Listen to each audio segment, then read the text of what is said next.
So I want to bring in Elizabeth McCormick, a former Black Hawk helicopter pilot, and Cedric Layton, CNN military analyst and retired Air Force colonel.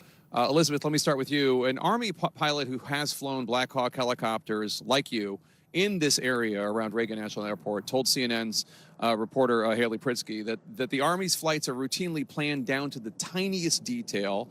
This pilot said that based on the risk, the briefer will approve or disapprove parts of the flight plan.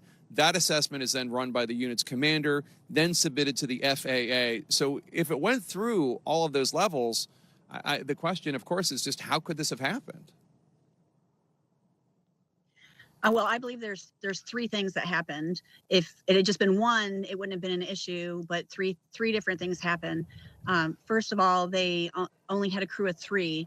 And if you're flying a visual flight plan in a crowded airspace like this, they really should have had 2 crew chiefs in the back of the helicopter to clear each side, as the pilots only have visibility from straight ahead 12 to 3 o'clock, or 12 from 9 o'clock to 12 o'clock. So you only have visibility of the front 180 degrees. Your crew chiefs clear the back. If you only have 1 crew chief, how much can you clear? So I think that was a major issue. So that's interesting. Yeah, go ahead. Keep going. So are you saying instead of a crew of 3, it should have been a crew of 4? How many people should have been on the helicopter? And then please continue with your other 2 points. Yes, so 3 is a minimum crew for a Black Hawk helicopter. In my opinion, when you're going into visual flight mode in a crowded airspace like this, it should be a minimum of 4. So you have a pilot on each side for visibility. That's the first one. The second one is, it is, whether they were on night vision goggles at that time or not, it is a very cluttered airspace with a lot of lighting and the lights reflecting on the river. And so with that, it's easy to kind of get a little disoriented as far as the height.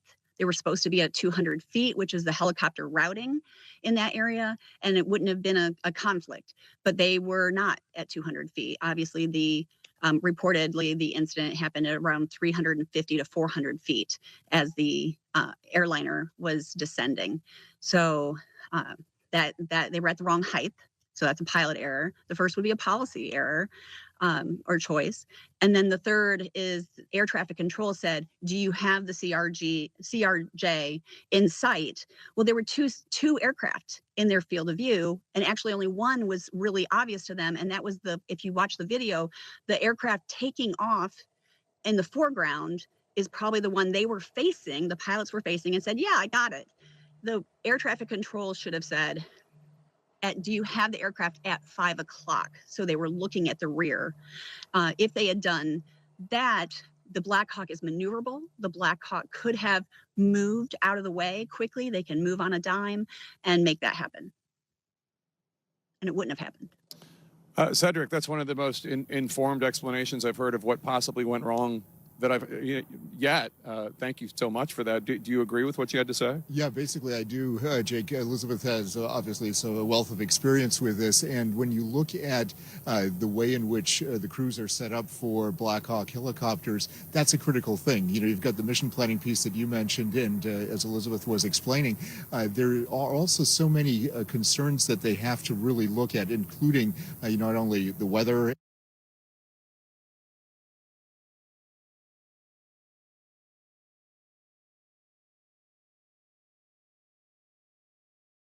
and not only air traffic considerations, but also what kind of things they can expect in terms of topographical features and things like that. And that should be a given. But there are things that change sometimes. Sometimes there's new construction and things like that. And so they have to have as much meticulous planning as possible. And if that planning isn't taken into consideration and isn't done in the right way, then of course there could be significant consequences. Not saying that that happened here, of course. Right. We don't know. We're just trying to make informed observations about what possibly happened. Obviously, Elizabeth says that the Black Hawk was supposed to be at 200 feet, and it was actually at 350. Right. Is that easy? Is that a mistake that's easy to make to be at 350 when you think you're supposed to, when you think you're at 200 feet? Not normally, because the altimeter, which measures your altitude, is supposed to be calibrated to be exact, and you should never fly an aircraft that doesn't have that kind of an instrument calibrated properly. So that should not happen. If they, for some reason flew at 300 instead of 200, that could be a significant issue, and that could explain why they were flying, where they were flying, and at what altitude they were flying. So it is a significant thing that the NTSB is definitely going to have to look at. All right, fascinating stuff. Cedric Layton here and Elizabeth McCormick. Thanks to both of you. For more on this, I want to bring in CNN's Danny Freeman, who is here with me at Reagan National Airport. And Danny, obviously, anyone who lives in this area has flown inside this airport a million times and understands how busy these runways are. This was actually a huge fight in Congress last year because lawmakers want to always add a direct flight so they can get back home easily on the weekends when they're out of session.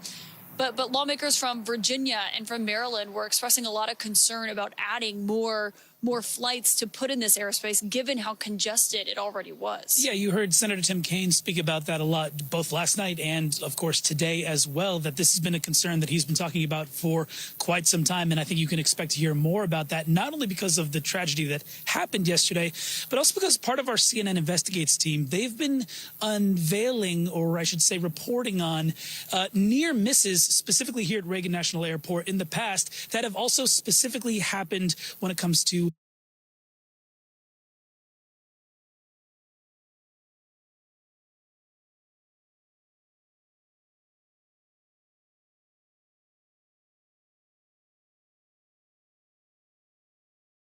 landing around helicopters. According to, again, some of our CNN Investigates teammates, in the past 3 years, at least 2 other pilots have reported near misses, specifically where they had to make evasive maneuvers with passenger planes to avoid hitting helicopters as they were coming in for a landing. So you can expect that piece of information to definitely get more scrutiny and perhaps fuel more fire to this conversation about if there perhaps is too much traffic in general, but also when it comes to these helicopters flying sometimes routine missions around this area. Yeah, and that was something that stood out to me today from that briefing that we had at the White House, where the new Defense Secretary, Pete Hegseth, was there, and he was essentially saying that he said the pilots on the helicopter were fairly experienced. We know it was 3 members. That's pretty standard for a lot of these training flights, which we thought it was a training flight because it happened at night. He said that this one was a continuity of government flight. We know that we had heard that sometimes they do these where essentially if there was something that had to happen and they had to whisk someone, a senior congressional leader, for example, out of wherever they were in Washington, it would be a flight like this where it would happen. So that's why these helicopters were flying so close to the airspace. Well, and Caitlin, I mean, we heard from Natasha Bertrand today, also from the Pentagon, saying that these pilots aboard that Black Hawk helicopter had as much as 1,500 hours of experience. So again, to your point, these were not inexperienced people who are behind the controls here, but we're still waiting to see just what went so wrong last night.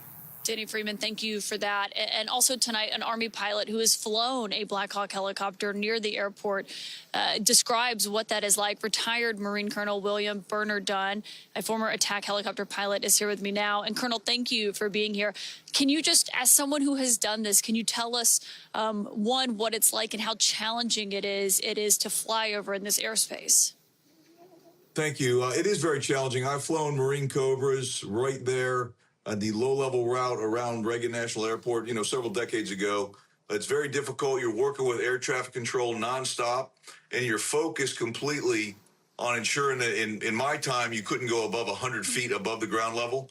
And so it's very challenging, but it's very doable. And so what was the first thought that went through your head when you heard this? Because, we heard a small plane had crashed in the Potomac. That was the initial report. And obviously we got a lot more information. But the minute I heard Black Hawk helicopter, I mean, it was just stunning to hear that it had collided with a passenger plane. Well, the first thing when I heard the news is I was very confident that we're not going to be any survivors. We've had several mishaps over our years in the military that I've been in, and almost always a midair results in complete fatalities. Sometimes people are able to survive, but rarely. So I was very upset, and I felt for the families of the soldiers as well as all the civilians on the airplane. Yeah, and as did we, of course. Those three soldiers who were serving and were on that Black Hawk helicopter. Colonel, thank you for coming on and sharing your expertise with me tonight.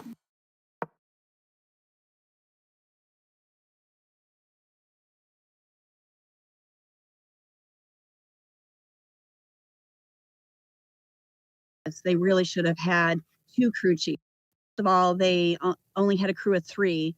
And if you're flying a visual flight plan in a crowded airspace like this, they really should have had two crew chiefs in the back of the helicopter to clear each side, as the pilots only have visibility from straight ahead 12 to 3 o'clock, or 12 from not to 9 o'clock to 12 o'clock. So you only have visibility of the front 180 degrees. Your crew chiefs clear the back. If you only have one crew chief, how much can you clear? The second one is, it is, whether they were on night vision goggles at that time or not, it is a very cluttered airspace with a lot of lighting and the lights reflecting on the river. And so with that, it's easy to kind of get a little disoriented as far as the height. They were supposed to be at 200 feet, which is the helicopter routing in that area, and it wouldn't have been a conflict, but they were not at 200 feet. Obviously, reportedly, the incident happened at around 350 to 400 feet as the airliner was descending. So that they were at the wrong height. So that's a pilot error. The first would be a policy error. Or choice. And then the third is air traffic control said, do you have the CRJ in sight? Well, there were two aircraft in their field of view, and actually only one was really obvious to them. And that was if you watch the video, the aircraft taking off in the foreground is probably the one they were facing, the pilots were facing, and said, yeah, I got it. The air traffic control should have said, do you have the aircraft at 5 o'clock? So they were looking at the rear. If they had done that, the Black Hawk is maneuverable. The Black Hawk could have moved out of the way quickly. They can move on a dime and make that happen. These videos, obtained exclusively by CNN, show previously unseen angles of the collision between an American Airlines flight and a US Army Black Hawk helicopter. In the first video, the Black Hawk can be seen flying at speed over the Potomac from the left side of the screen. The American Airlines plane can be seen flying towards the airport before the two collide, causing a mid-air explosion and fall into the river. In the second video, you can see the Army helicopter and American Airlines plane travel toward each other. After the collision and subsequent explosion, the airliner can be seen spinning into the water, and the Black Hawk is also seen falling into the water. Let's start with the moment of impact. It's nighttime, January 29th, just before 9 p.m. local over Washington, D.C. Ignore this plane taking off. It's not directly involved. It's these two dots you want to keep your eye on. This is a Sikorsky H-60, a Black Hawk military helicopter. This is American Eagle Flight 5342. That's an American Airlines plane on approach for a landing at Reagan Washington National Airport. They're about to crash into each other. What that would have sounded like from a comms perspective, we can begin to understand, courtesy of a site called Live ATC. They monitor air traffic communication for more than 1,000 airports worldwide. Pat 25, get the CRJ in flight.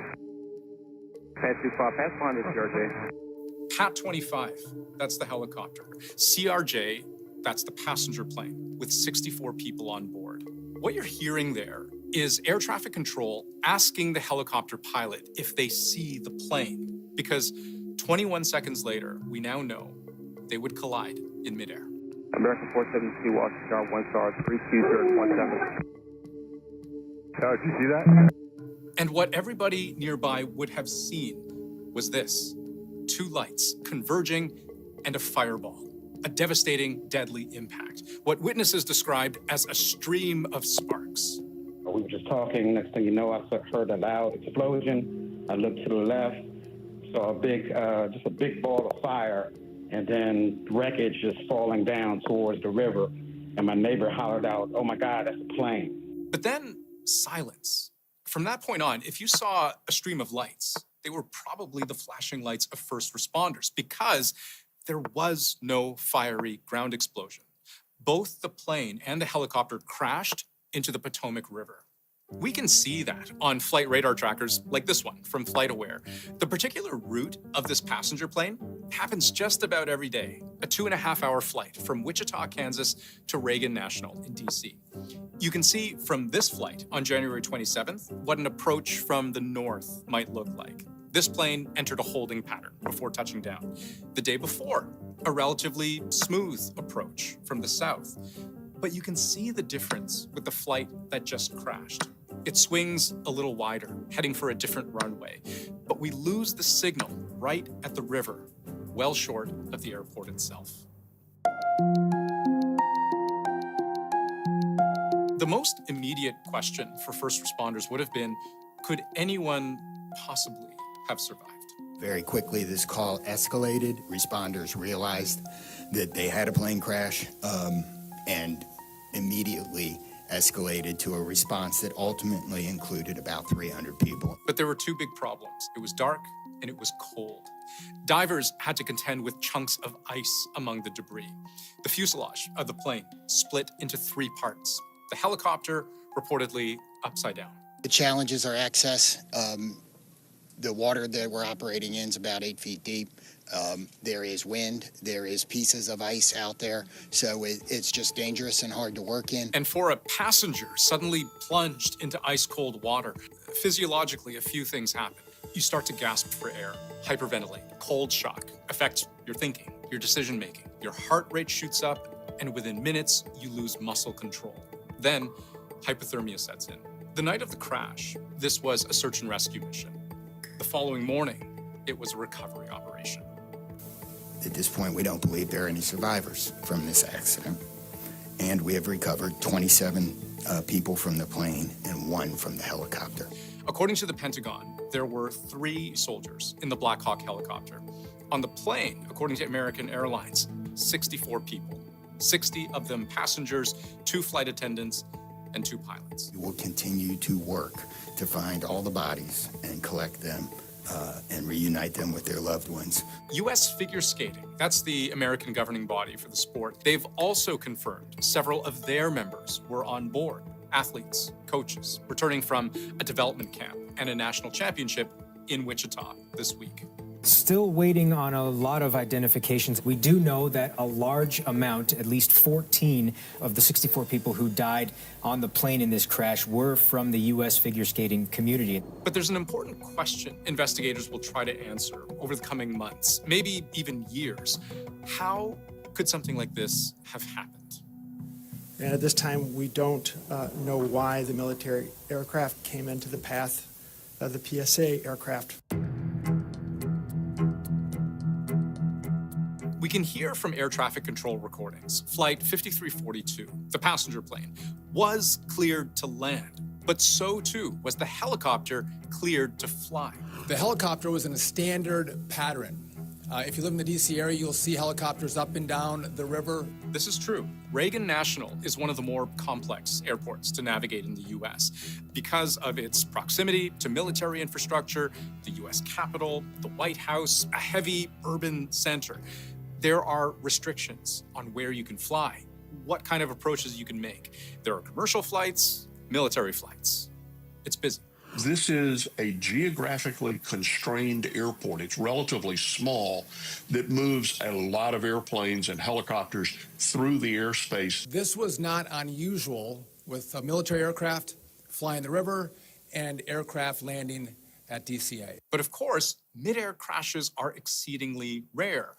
We can glean from air traffic control transcripts that the Army helicopter pilot both had been warned of the incoming plane and believed it could have been avoided. The pilot said, "Pat 25 has aircraft in sight. Request visual separation." Requesting visual separation means the pilot is asking for and taking responsibility for maintaining a safe distance from other aircraft using their own eyes. That's the visual separation, as opposed to relying on air traffic control instructions or radar. But about 13 seconds later, the crash.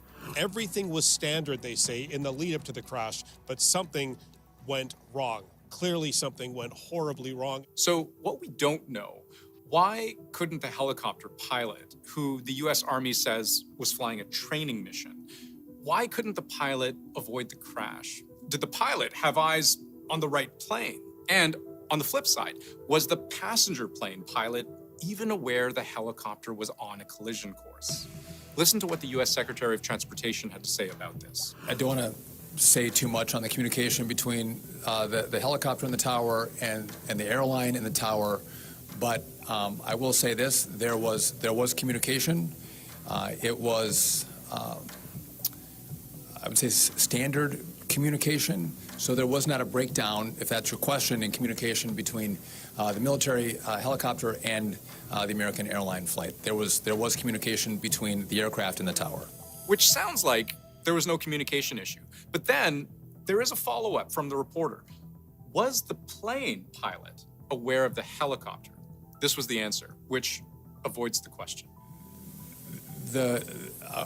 I would say the helicopter was aware that there was a plane in the area. Now, normally, commercial jets have electronic transponders that alert everybody when different aircraft are getting dangerously close.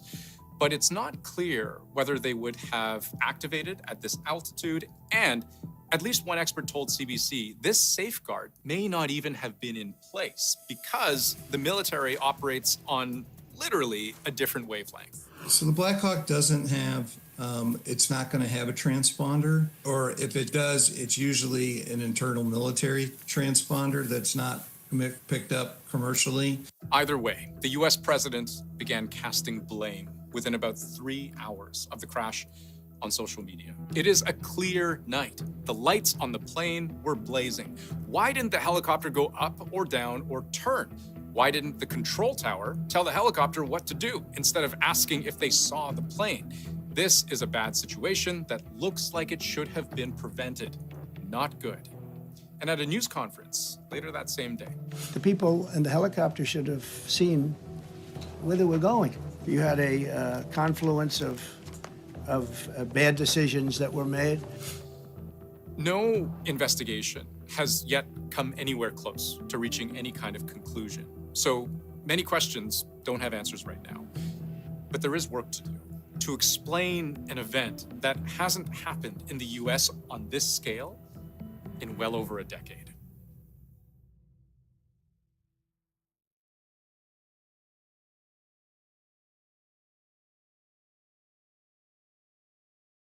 Now to aviation attorney Sal Lagonia. Sal, thank you for being with us. Let's first talk about what we're seeing on the video. We'll keep playing this, and that is the actual missile-like descent that we just showed it on the screen, and then explosion when it hits. What can you glean from that video? I think I've watched that video over and over, maybe about 100 times already now. And the one thing. Let's start with the moment of impact. That's Doug Ziegheib giving an update there. He's the chief executive of the Skating Club of Boston, saying that they lost 6 members of that club in the tragedy in D.C. Let's bring in Sean Bell, who's here with us, former military pilot, for his expertise on what we think happened last night. Sean, great to have you with us, and good afternoon to you. So look, how did the passenger jet change its flight path last night? Yeah, good afternoon, Kamali. I mean, first of all, our sympathy. 64 civilians, 3 military have perished in this, what looks like a very, very tragic accident. It's interesting that you look at the factors. The weather looks absolutely fine. There's no reason weather factors. It's happened in one of the most congested air control areas. We've been listening to officials in Washington, D.C., particularly John Donnelly, the fire and EMS chief in D.C., give an update on the deadly mid-air collision Wednesday evening in Virginia, just outside of our nation's capital. He said there are 41 remains in total of the 67 believed to be dead that have been recovered. 28 have been positively identified, and as of 6 a.m. this morning, next of kin notifications have been made to 18 families.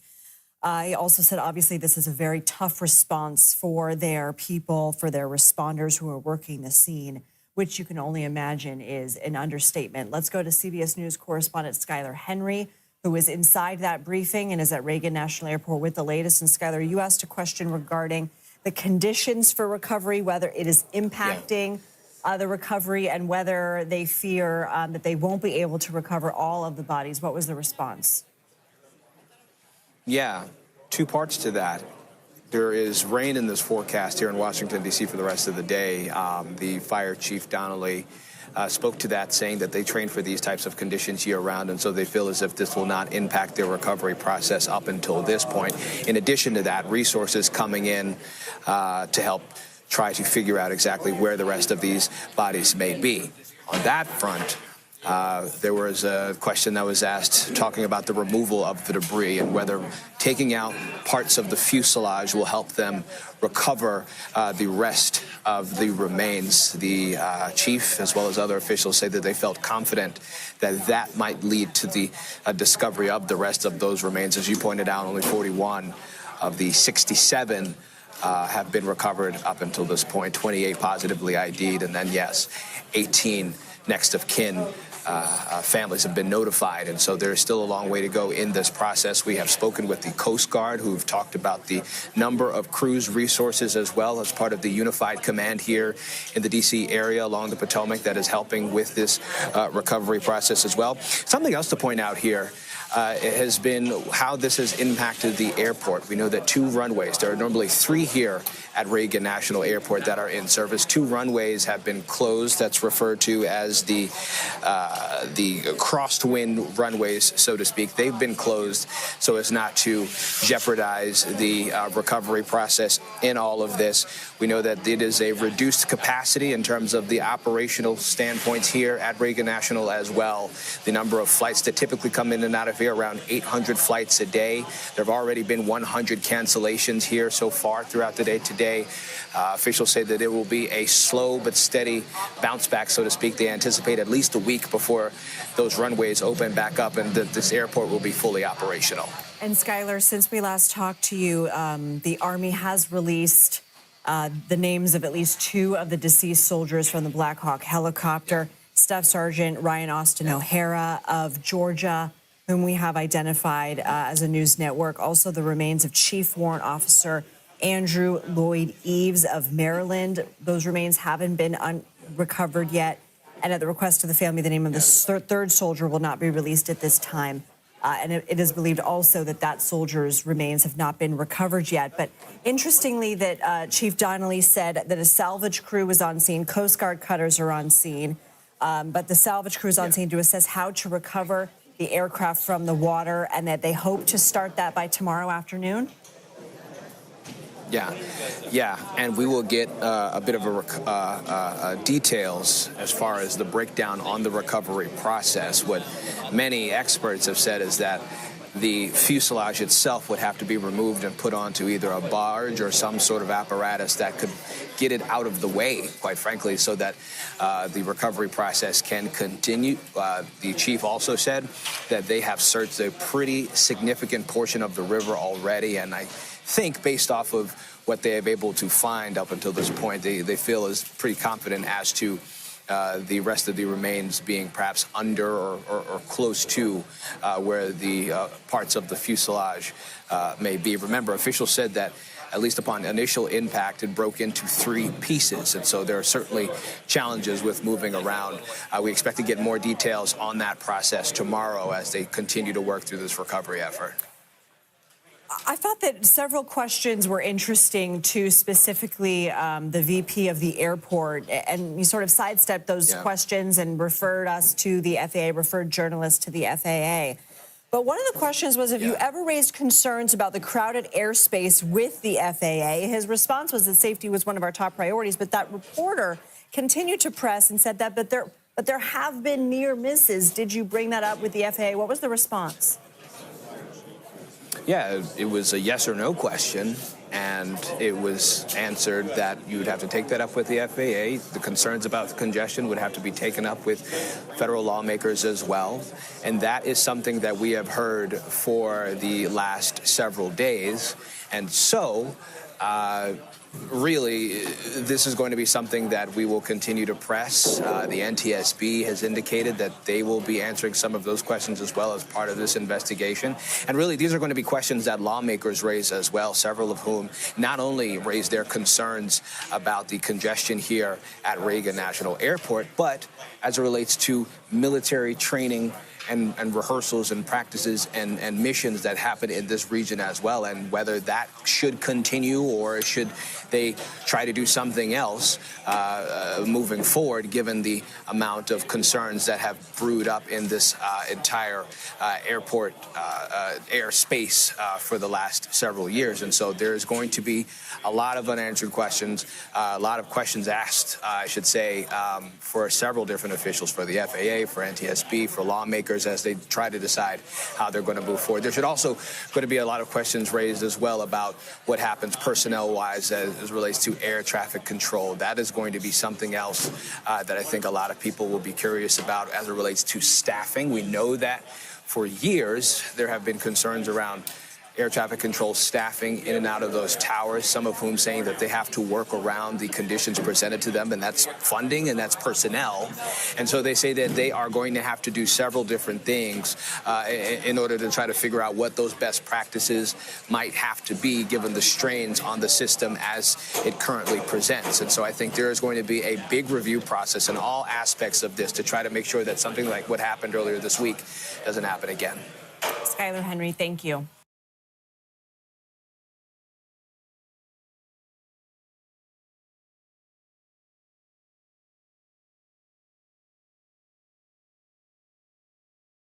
What we need to find out is, did the controllers that were working then have the right backgrounds, the right information, and the ability to do their job correctly? NTSB board member Todd Inman says the agency is looking into whether staffing in the control tower may have played a role in Wednesday night's tragedy. Have you spoken to the controllers who were on duty that day, and can you describe the general conversations? Yes, we have spoken to one of the controllers that was actively working on the day of the incident. I can't describe the actual nature of the conversation just yet, but I can say this: we're getting very good cooperation. Air traffic control staffing has been a problem for the FAA for years, and it's thousands of controllers short of staffing goals. The amount of fatigue. Nick Daniels is president of the National Air Traffic Controllers Association. Can you tell me in general, with controllers now being a prominent part of this, how your workers are feeling and doing? Well, the air traffic controllers across the country are devastated. This is life-changing for the controllers that were working that day, but we know the responsibility of the American public or any person that steps on an aircraft. They're our responsibility. They're in great hands, but we know the gravity. This is one of those times that we all have to take another look, a deep breath, and go back to work. A lot of the conversation has to do with controller staffing at this and other towers around the country. How much of an issue do you see that to be right now? It's a very large issue. It's a 30-year low in air traffic control staffing. The FAA obviously has standards as to what the staffing level can be at any given time. Are those